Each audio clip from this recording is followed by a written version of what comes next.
Bismillahirrahmanirrahim. Assalamualaikum warahmatullahi wabarakatuh. Hamidan lillahi tabaraka wa ta'ala, musallian wa musalliman ala rasulillah sayyidina wa maulana Muhammad wa ala alihi wa sahbihi wa mawala. Khadratil mukhtaramin, para kiai, para masyayikh, wa nahusu bidzikri, beliau yang mulia Ketua Sekolah Tinggi Agama Islam Sayyid Muhammad Alwi Al-Maliki, Abuya Kiai Haji Muhammad Hasan SH.MH, juga seluruh para sivitas akademik, para dosen, para mahasiswa, adik-adik mahasiswa, dan juga utusan dari beberapa sekolah tinggi yang hadir pada kesempatan kali ini.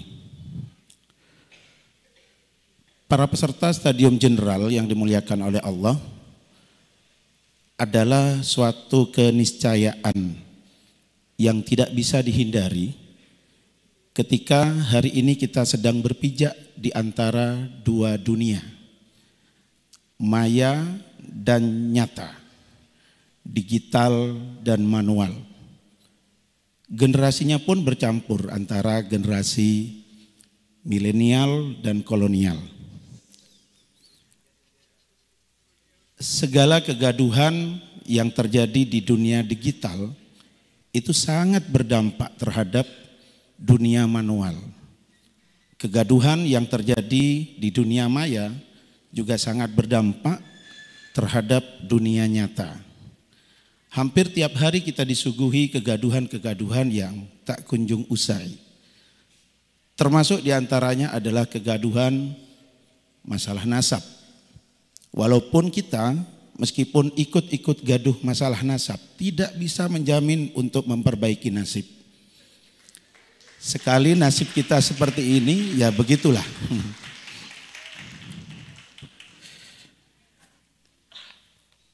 Kegaduhan tentang autentikasi nasab Ba'alawi. Kalau yang nasib ini yang non Ba'alawi kayaknya ya. Ini semakin memuncak seperti gunung salju. Diawali dengan beberapa narasi-narasi yang sifatnya rasis dan seterusnya. Dan di tengah-tengah itu tiba-tiba muncul sosok pemuda yang mencoba untuk hadir menjadi penengah secara ilmiah. Beliau masih sangat muda, saya lihat tanggal lahirnya masih tahun 1987,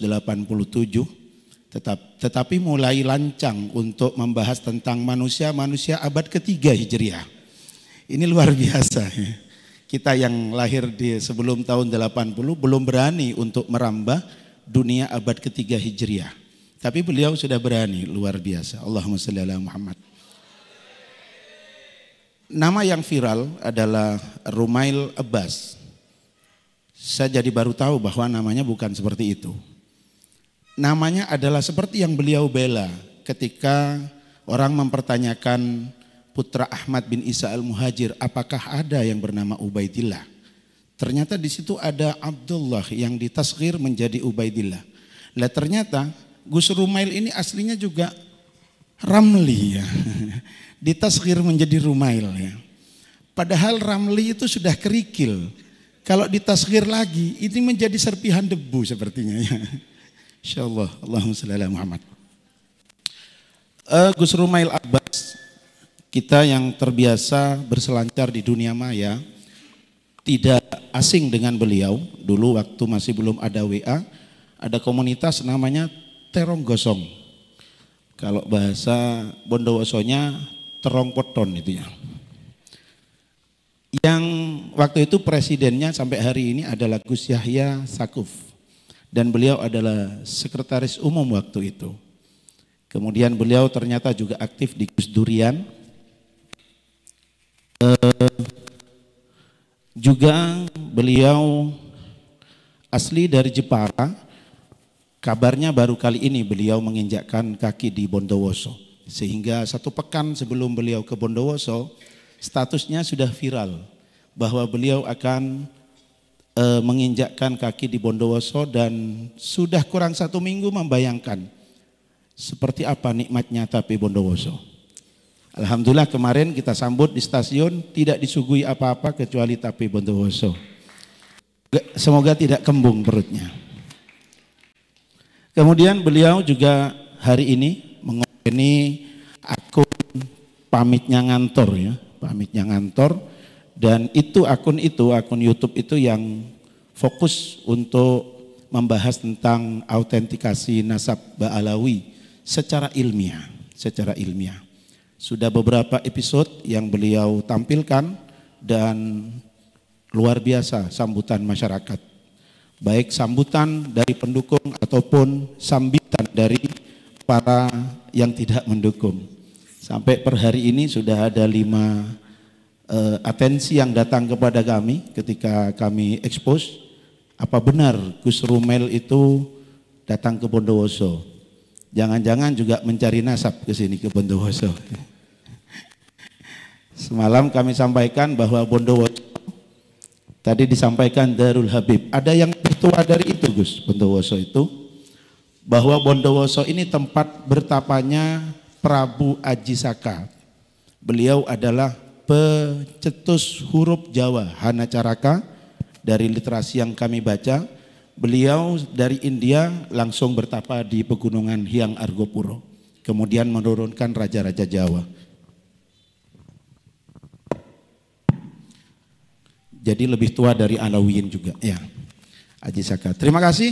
Selanjutnya saya beri waktu sepenuhnya kepada Gus Rumel untuk membahas tentang ada apa di balik kegaduhan autentikasi nasab Ba'alawi ini. Kemudian bagaimana cara kita mengidentifikasi keautentikan daripada suatu nasab.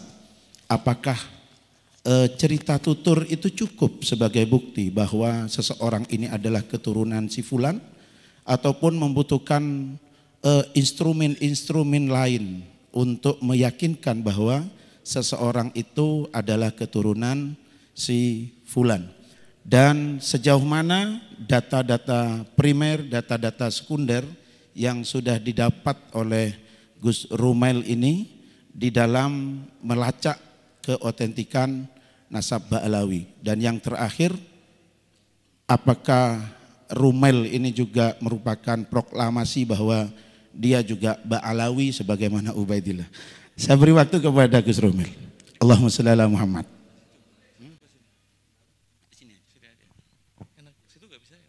Cek.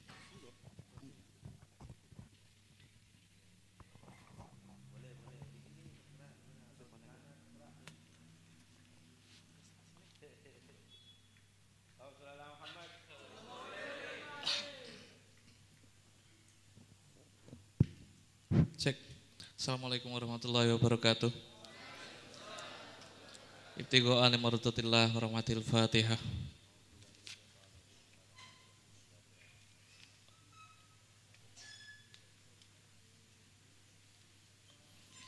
Alhamdulillah, saya ingin ketua. Alhamdulillah, sholatan wassalamu daimani ala Rasulillah. Rabbi shrahli sodri wa yassirli amri wahlul 'uqdatan min lisani yafqahu qawli. Allahumma ja'alna mimman yastami'una al-qawla fayattabi'una ahsanah. Kali pertama saya ke sini itu kaget gitu.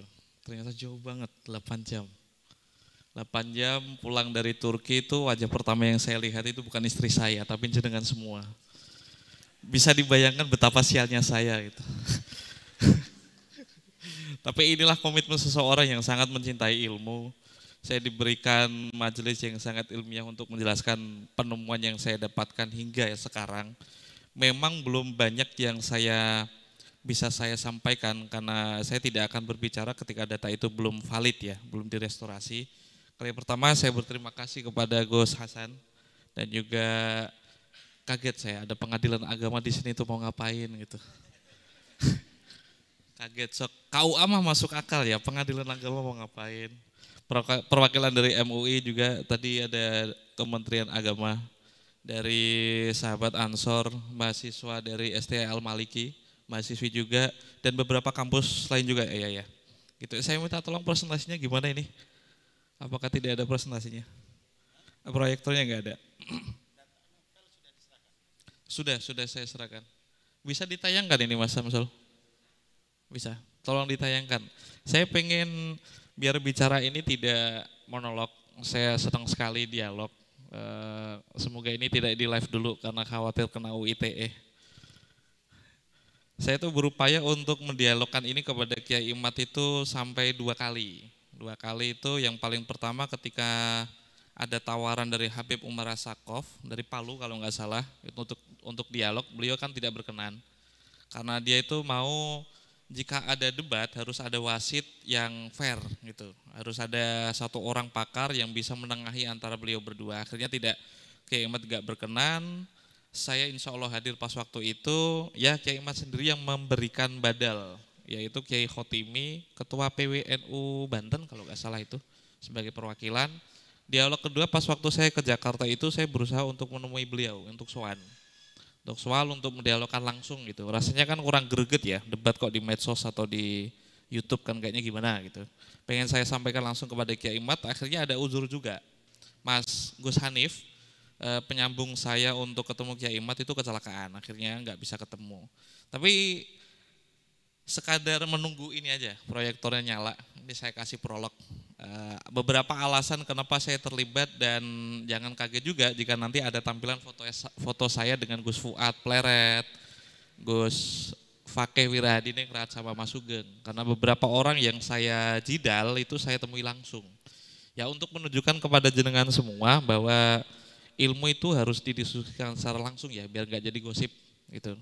Maka terakhir ketika saya bicara dan agak jengkel dengan Kiai Imad dan Kiai Abdul Rozak, saya bicarakan langsung karena saya belum menemukan satu integritas ilmu ketika satu buku bernama Al-Ghuror, karya Al-Khirid Ba'alawi memang, itu dibedah, ada pemerkosaan dalil lah, ada half truth di sana, terus saya melihat tidak adanya integritas ilmu, pembicaraan yang seharusnya utuh itu dipotong. Gitu. Apakah ini masih lama proyektornya? Masih lama, oke. Saya pengen mulai dari gini, konten saya yang lalu soal apa yang menjadi rudut saya kepada Kiai Imad itu jenengan sudah bisa lihat di Pamenjang Kantor ya. Tapi saya tidak akan mengulangnya itu, tidak akan mengulanginya. Yang akan saya tampilkan sekarang adalah beberapa bukti historis dan logika yang dipakai seorang sejarawan untuk mengisbatkan seseorang. Di problemnya kan memang sederhana. Tadi ada satu nama problematik namanya Ubaidillah atau Abdullah bin Ahmad al-Muhajir.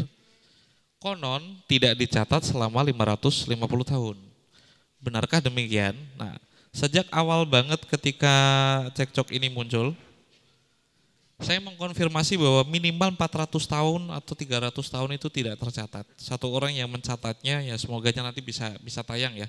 Itu dari Al-Janadi, itu kitab dari As-Suluk, fi Tabaqatil Ulama wal Muluk, itu dari ulama dari Yaman. Ada sekitar 10 ulama Yaman dari abad ke-6, 7, 8 yang saya hitung yang mengkonfirmasi adanya Ubaidillah bin Ahmad al-Muhajir. Minimal yang saya bawa hari ini adalah bukti historis dari susunan fragmen mencari seseorang di masa lalu yang harus diakui tidak seperti bayangan jenengan semua, tidak ada pengadilan agama secanggih sekarang, tidak ada dukcapil di masa lalu. Makanya kita ngelacaknya itu harus tricky banget gitu. Mungkin halaman pertama mungkin langsung.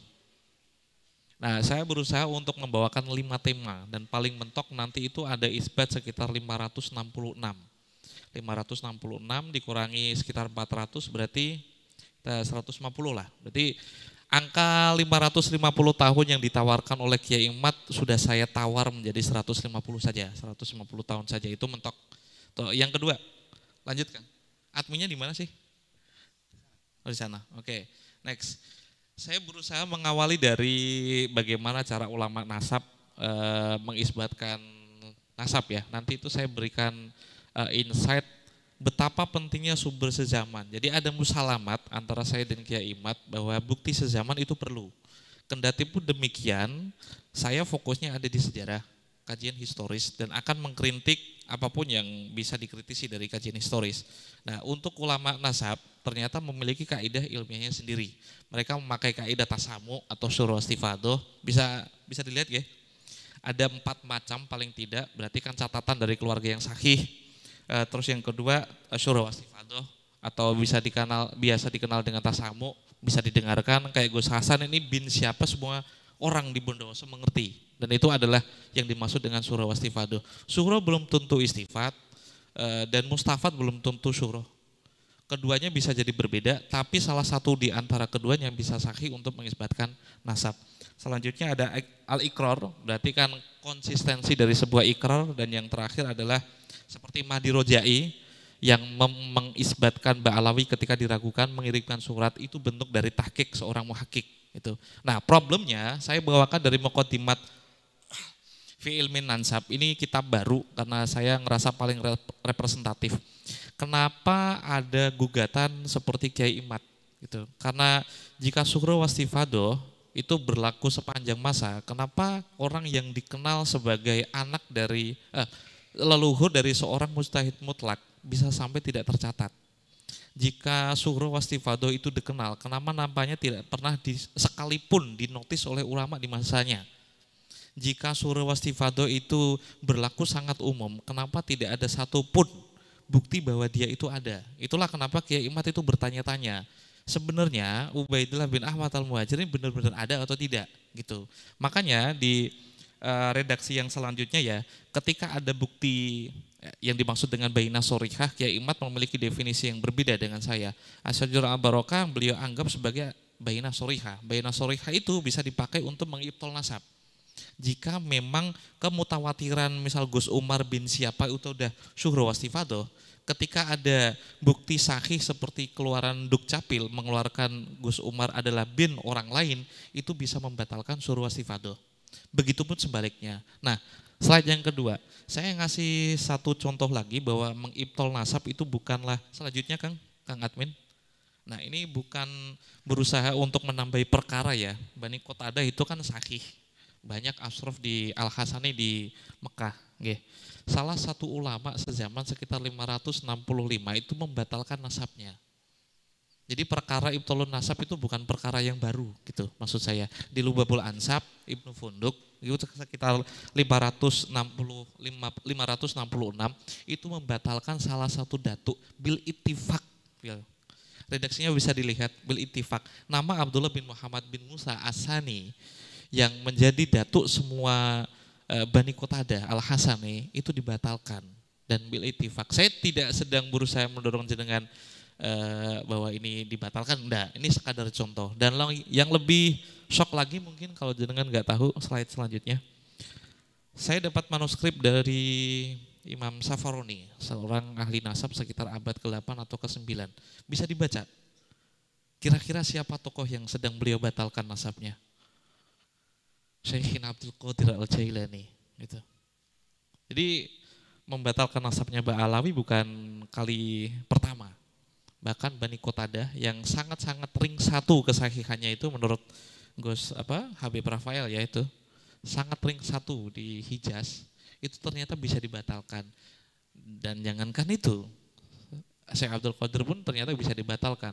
Konon seperti yang ditulis oleh As-Safar ini, orang di Syam, berarti Syria ya, itu populer mengisbatkan silsilahnya Syekh Abdul Qadir Jailani dengan 2 jalur seperti ini. Bisa dibaca di sebelah kanan, kalau misal yang sebelah kiri nggak bisa dibaca. Ini kata Safaroni, yang paling bawah. Kilahuma ada 2 isnad, ada 2 nasab yang disandarkan kepada Syekh Abdul Qadir Jailani. Kilahuma ghairu sahihin, wa qad ikhturi'a, dan silsilah ini dibuat-buat gitu. Padahal kalau jenengan itu punya ijazah manaqib dari Syekh Abdul Qadir Jailani, salah satu silsilah ini kan yang jenengan yakini. Nah, ini sekadar contoh biar jenengan nggak terlalu kaget bahwa membatalkan nasab itu bukan perkara yang baru. Oke, clear ya? Ada Pro Kiai Imad nanti silakan, forumnya nanti lebih enak. Oke. Next, mungkin lanjut. Nah, kali ini kita akan membahas tentang Bani Ba'alawi atau Bani Alawi. Terus sekaligus selanjutnya melacak Ubaidillah bin Ahmad al-Muhajir. Pokok pertama Kiai Imad membatalkan nasabnya Kiai Ba'alawi atau Ubaidillah itu berangkat dari kitab yang namanya An-Nafah al-Ambariyah. Gitu. Kenapa? Selanjutnya mungkin karena Abu Alawi di kitab itu yang diproduksi sekitar tahun 880 menyebutkan kalau Abu Alawi adalah min nasli Bajadid. Jadi ada sebuah redaksi sekitar tahun 880 dari kitab seorang ahli nasab namanya An-Nafah Al-Ambariyah menyebutkan kalau yang disebut dengan Abu Alawi, leluhurnya Bani Alawi sekarang, itu ternyata hasil cangkokan kepada Ali Bajadid yang sudah terkonfirmasi sebagai syarif. Karena ada redaksi seperti ini. Nah, jika ini langsung dipercaya dan tidak melakukan kritik sumber terlebih dahulu, makanya kita akan memerlukan sumber sezaman untuk mengkonfirmasi. Betul? Kita lanjutkan. Saya memakai audio ulami dari As-Sakhawi. Itu sekitar tahun beliau berarti mendapati abad ke-9 dan ke-10, sezaman dengan An-Nafah Al-Ambariyah. Ini ada satu redaksi ketika As-Sakhawi menemui seseorang masyayikh dari Hadramaut bernama Abdul Kabir. Abdul Kabir ini datang ke Mekah dan menemui Sakhawi memberikan kabar. Dia itu hidup sekitar tahun abad ke-6 dan menemukan sekitar 4 orang Abu Alawi. Salah satunya adalah yang paling bawah, Abdurrahman Asyarif, Abi Bakar ini ayahnya dari Ali As-Sakran, Mu'alliful Burqatul Musiqah, terus Umar Al-Mukhdar, Abi Hasan, itu semuanya disebut dengan Abu Alawi. Nah, ada satu kontradiksi ketika An-Nafah Al-Ambariyah mengatakan Abu Alawi adalah anak dari Bajadid. Kenapa rekomendasi atau informasi dari As-Sakhawi mengatakan bahwa Abu Alawi diberikan kepada julukannya kepada 4 orang yang dia temui dari Abdul Kabir. Jadi ada informasi bernama Abdul Kabir, dia datang ke Mekah. Sakhawi itu kan penduduk Mekah waktu itu, menulis kitab Dawu Ulame, dia menginformasikan Abdul Kabir itu seorang ulama Yaman datang kepada saya memberikan informasi bahwa di Yaman itu ada 4 orang yang disebut dengan Aba Alawi. 4 orang itu seperti yang disebutkan. Next. Nah, selanjutnya ini kitab yang tidak dimiliki oleh Kiai Imad, saya dapat itu masih anget ini. Makanya belum saya restorasi. Ini sekitar tahun 855. Ini kitab sezaman dengan An-Nafah Al-Ambariyah. Untuk memastikan bahwa sumber sezaman itu penting mengkonfirmasi hal ini. Jika benar Abu Alawi adalah orang yang menjadi keturunan dari Bajadid, adakah yang bisa menjelaskan sebaliknya? Ternyata ada. Satu tadi dari Sakhawi ya, dari Audio Ulami. Terus saya bawakan kitab yang belum direstorasi sama sekali bernama Jahurus Safaf. Itu sekitar 855. Nah, ketika Kiai Imad mengatakan Abdullah bernama Ubaidillah, di Tasgir itu dimulai dari Sayyid Ali As-Sakran, pemilik Al-Burqatul Musiqah. Kitab ini ditulis pada sekitar tahun 820. Ali As-Sakran itu lahir 818. Jadi ketika kitab ini ditulis, orang yang dianggap Kiai Imad memulai nama Ubaidillah sebagai pencangkokan kepada Bajadid masih berumur 2 tahun. Gitu. Jadi ini kitab paling awal yang bisa membatalkan teori bahwa Ubaidillah itu dimulai oleh Ali As-Sakran. Nah, informasinya seperti ini. Informasi ada yang paling tengah itu ada garis merah. Konfirmasi tentang 3 orang keturunan Alwi. Bajadid, berarti Jadid dan juga Basri sama-sama anak dari Ubaidillah. Dan mereka semua adalah keturunan dari Abu Alwi yang tidak lain bernama Ubaidillah itu sendiri. Gitu nggih? Oke, next. Bukti yang keempat. Ini berarti As-Suluk fi Tabaqatil Ulama yang wal Muluk. Berarti saya sudah mendatangkan 1, 2, 3 kitab. Nanti ada satu terakhir itu ulama yang menangi sezaman dengannya dan setelahnya. As-Suluk itu mengonfirmasi sekitar 9 nama. 9 nama yang menjadi keturunan dari Ubaidillah. Jika Anda melihat hal seperti ini tanpa memperhatikan sebelumnya bahwa surah wastifadoh tahqiq dari seorang muhakik itu tidak bisa, maka dengan nanti seperti Kiai Imad ketika melihat As-Suluk fi Tabaqatil Ulama wal Muluk. Ini kitab sejarah, ini kitab Tabaqat. Bisa enggak kitab sejarah itu dipakai untuk mengisbatkan silsilah seseorang? Saya jawab bisa, Kiai Imad tidak. Kenapa? Kita memiliki definisi yang berbeda. Saya meyakini dari As-Suluk fi Tabaqatil Ulama wal Muluk, dia kan murid dari Ibnu Samurah, murid in absentia. Jadi dia mengutip beberapa kitab-kitab sejarah. Dan saya sangat suka redaksi yang dia pakai. Laula tarikh la juhilatil ansab wa ma tatiddual bimautizu amaiha. Jika tidak ada ilmu tarikh, maka seluruh nama ini, Anda bisa lihat nama-namanya, tidak akan berarti apa-apa. Anda tidak akan mengetahui siapa itu Ahmad Al-Muhajir, siapa itu Ubaidillah, siapa itu yang paling atas ya, Siapa itu Ali, siapa itu Muhammad, siapa itu Muhammad lagi, siapa itu Ja'far Shadiq, siapa itu nama-nama ini tidak akan Anda bisa pahami jika Anda tidak memiliki kemampuan untuk ilmu sejarah. Makanya usulnya dari ilmu nasab itu saya meyakini adalah ilmu sejarah. Jika furu, ya kita ngerti ya, furu kan nggak bisa, usul kan nggak bisa berdiri di atas usul. Usul nggak bisa berdiri di atas furu. Makanya ilmu nasab itu nggak bisa berdiri jika tidak berdiri di atas ilmu sejarah. Tanpa pengetahuan apapun tentang Ahlul Bait lah, kira-kira nama ini tanpa ilmu sejarah bermakna atau tidak nama-nama ini? Siapa itu Ali? Siapa itu Muhammad? Siapa itu, kelihatan ya? Siapa itu Jadid? Siapa itu Abdullah? Terusannya, siapa itu Ja'far Shadiq? Siapa itu Muhammad Al-Bakir? Al-Bakir itu bermakna apa? Jika tidak memiliki kemampuan tentang sejarah, ini tidak akan berarti apa-apa. Nah, bedanya Kiai Imad dengan saya itu, beliau hanya kolot memakai kitab nasab.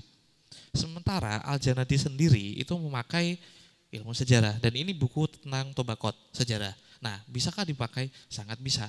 Karena saya mendapati beberapa kitab nasab seperti Al-Ubaidili memakai kitab-kitab sejarah untuk sebagai landasan. Tanpa kitab sejarah kita tidak akan tahu siapa itu orang yang disematkan dengan Al-Bakir. Kenapa sampai Musa Al-Kazim itu definisi tentang kisahnya, dia punya anak berapa, mungkin dituliskan dalam kitab nasab. Tapi tanpa ilmu sejarah, nama itu tidak akan bermakna. Nah, untuk membahas dan membalas apakah informasi Abu Alwi tadi adalah anak atau keturunan Minas Liba Jadid, benar atau tidak, saya pakai yang paling nomor 3 berarti adalah Asuluk fi Tabaqatil Ulama wal Muluk. Nah, kitab ini paling tua, lebih tua dari An-Nafakh Al-Ambariyah. Dia menjelaskan secara sharih bahwa Ali adalah Bajadid. Sementara 7 nama dari Ba'alawi adalah saudara yang lain. Next mungkin. Nah, belum saya tandai, tapi yang ini adalah 7 nama dari Ba'alawi. Jadi konfirmasi buku sezaman itu bisa membantah An-Nafakh Al-Ambariyah yang dipakai oleh Kiai Imad ketika beliau mengatakan bahwa Ba'alawi di abad ke-9 itu mencangkokkan namanya ke Bajadid. Jadi konon menurut klaimnya Ba'alawi itu Imam Ubaidillah punya anak 3, yaitu Alwi, Jadid, dan Basri. Dan Kiai Imad mengira dan menuduh juga bahwa Ba'alawi, nama Alwi itu dicangkokkan kepada Jadid. Jadid itu pun hasil dari cangkokan karena muncul baru pada abad ke-8, yaitu dari kitab As-Suluk. Oke, next. Nah, ini kitab tadi 3 kitab sezaman sudah membantah dengan sangat sharih ya bahwa Abu Alwi bukanlah keturunan dari Bajadid. Nah, kebetulan saya menemukan manuskrip dan ini sedang direstorasi. Ternyata ada saktun nasakh, Jadi zaman dulu itu tidak ada penerbit. Orang-orang itu menuliskan kitabnya itu dikasih ke rentalan orang-orang. Misal Gus Umar punya profesi sebagai seorang nusakh, penulis kitab. Ya, dia dibayar untuk melakukan itu. Nah, kadangkali yang menasakh itu, yang menyalin kitab, yang menjadi nusakhnya itu kadangkali keliru menulis. Makanya dalam dunia sumber primer itu sangat penting biar jenengan tahu apa yang dimaksud, apa yang sedang ditulis oleh seorang mu'alif di kitabnya. Kadangkali kita tidak menemukan kebenarannya hanya lewat kitab versi modern, perlu muhaqqiq juga, perlu kitab asli juga. Nah, di An-Nafakh Al-Ambariyah yang diproduksi sekitar 880 itu, kelak nanti saya akan unggah dan saya akan buktikan ketika informasi Abu Alwi adalah keturunan dari Bajadid, itu adalah kekeliruan dari seorang penasakh kitab. Jadi seorang pegawai yang menulis kitab itu loh, terus dikasihkan ke orang-orang. Kalau sekarang kan main enak ya, fotokopi, bisa dicetak 1000 eksemplar udah jadi. Dulu itu enggak, biasanya kitab ini ditulis oleh seseorang, dibayar, diberikan kepada orang lain, diberikan kepada orang lain, diberikan kepada orang lain. Di belakang sampulnya dikasihkan isnad. Saya mendapatkan ijazah kitab ini dari si Fulan, Kiai Fulan dari ini tahun ini. Nah, dari sanalah saya bisa menemukan Bajadid dan Ba'alawi dari bukti-bukti material. Kita lanjutkan aja lah. Ini sebelumnya. Ini bukti yang setelah dari An-Nafakh Al-Ambariyah. Bukti yang sangat faktual. Dia sangat sezaman dengan An-Nafa' al-Ambariyah, tapi dia membuktikan bahwa Ba'alawi yang paling merah ya, merah yang paling bawah. Bani Abad, Abu Abad atau di Hadramut bisa disebut dengan Ba'abad, itu ternyata punya kekerabatan dengan beberapa Bani Ba'alawi. Makanya saya tuh menemukan bukti historisnya ternyata bukan di Yaman, ya. Ternyata di Oman. Solalah berarti Kesultanan Oman sekarang. Nah, salah satu petunjuknya adalah ketika saya mencari siapa yang bernama Ba'abad ini.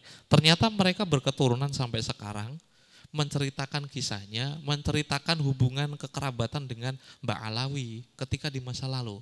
Dan dari sini udah ada konfirmasi kalau Aba Alwi bukanlah orang lain kecuali dia itu julukan bagi keturunan Ubaidillah. Dan Aba Alwi itu adalah kunyah yang diberikan kepada Ubaidillah bin Ahmad al-Muhajir. Jadi sudah ada kitab 3 sezaman dan lebih tua dari An-Nafa' al-Ambariyah, dan yang sezaman, satu kitab sezaman dengan An-Nafa' al-Ambariyah yang bisa membatalkan klaim bahwa Aba Alwi mencangkokkan nasabnya kepada Bajadid. Oke, next.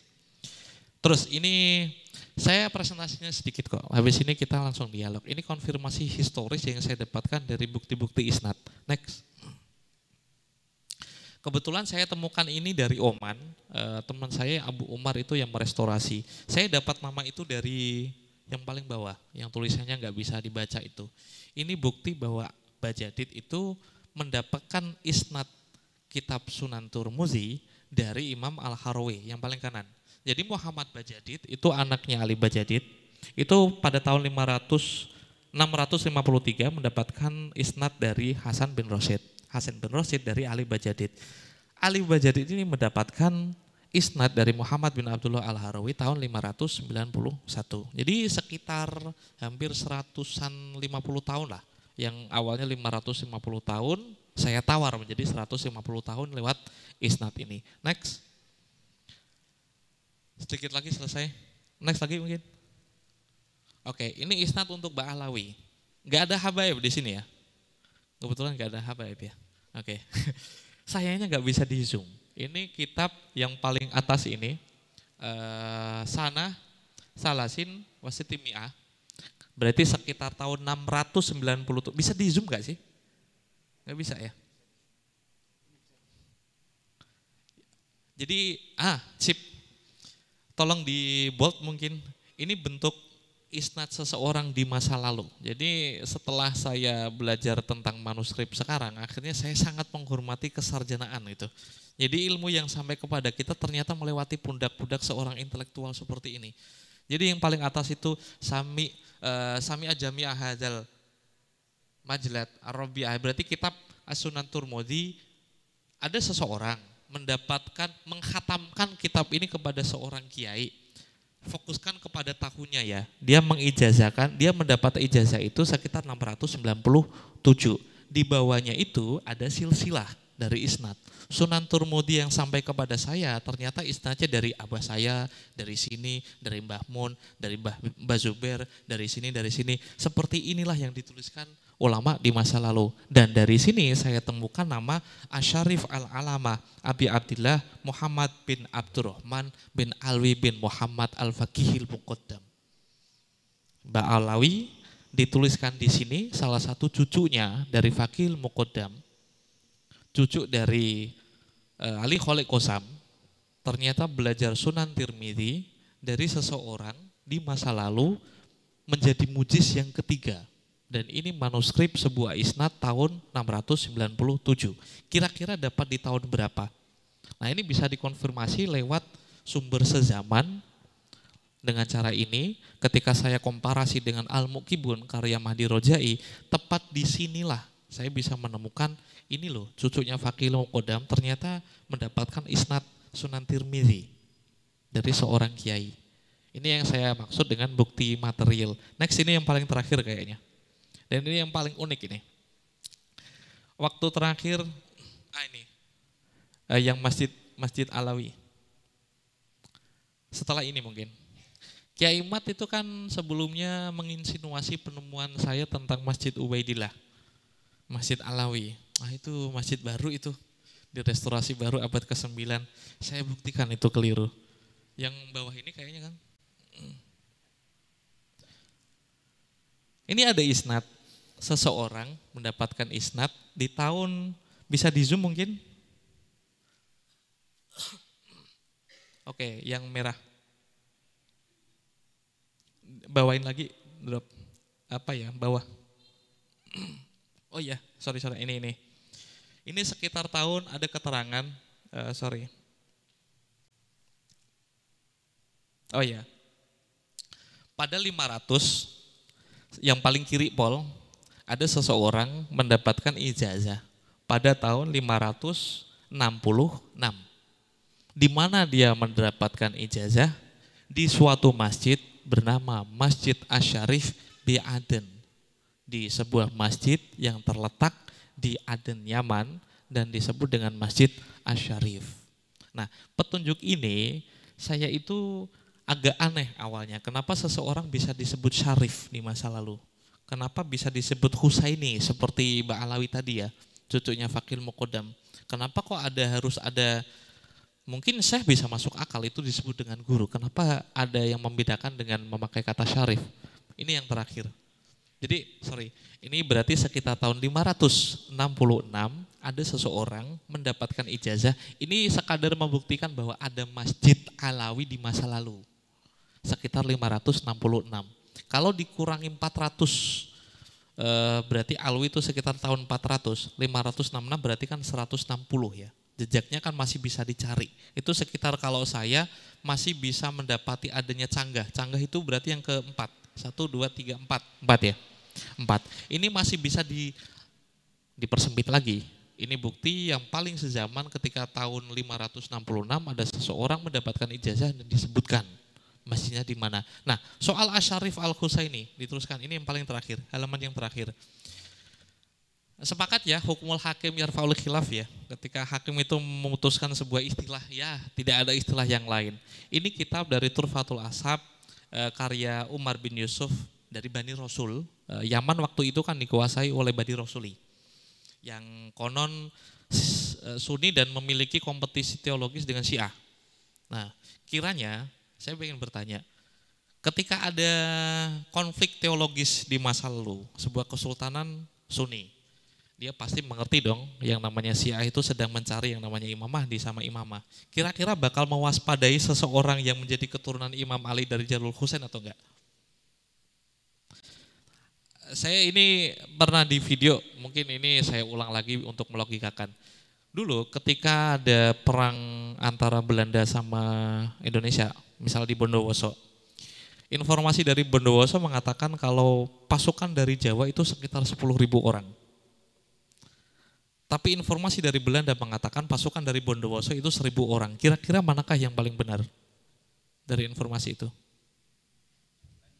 Dari Belanda. Aduan akilon, waduh, dalil.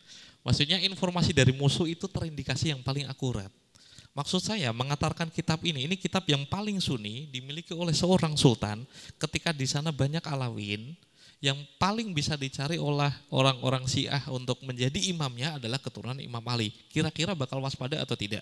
Pertama, itu pasti waspada. Kewaspadaan itu kadangkali diciptakan dalam bentuk label.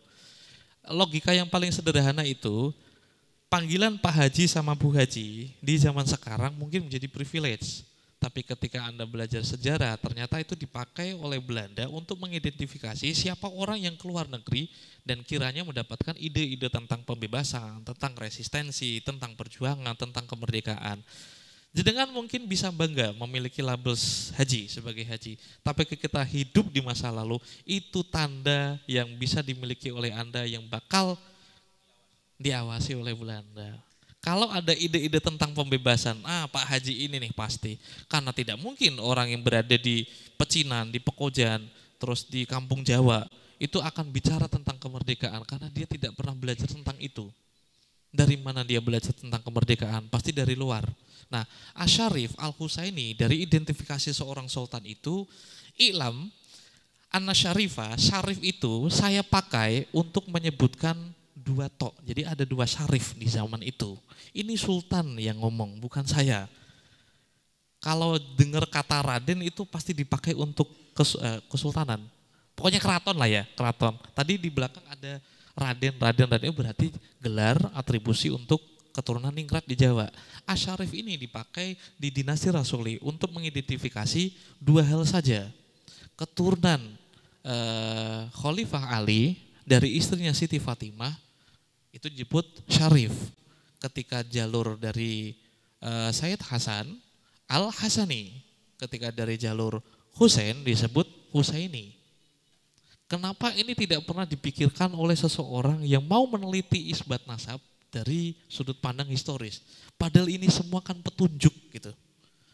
Seorang sejarawan atau detektif itu tidak akan meninggalkan dan tidak akan melupakan hal ini. Ternyata ada Masjid Asy-Syarif bi Aden, itu ternyata bisa dilacak. Waktu itu yang disebut Syarif adalah seperti ini. Jadi ini adalah konfirmasi bukti historis yang paling mentok ketika Kiai Imad mengatakan 550 tahun, sudah saya tawar menjadi 150 tahun. Terima kasih, cukup sekian dari saya. Assalamualaikum warahmatullahi wabarakatuh.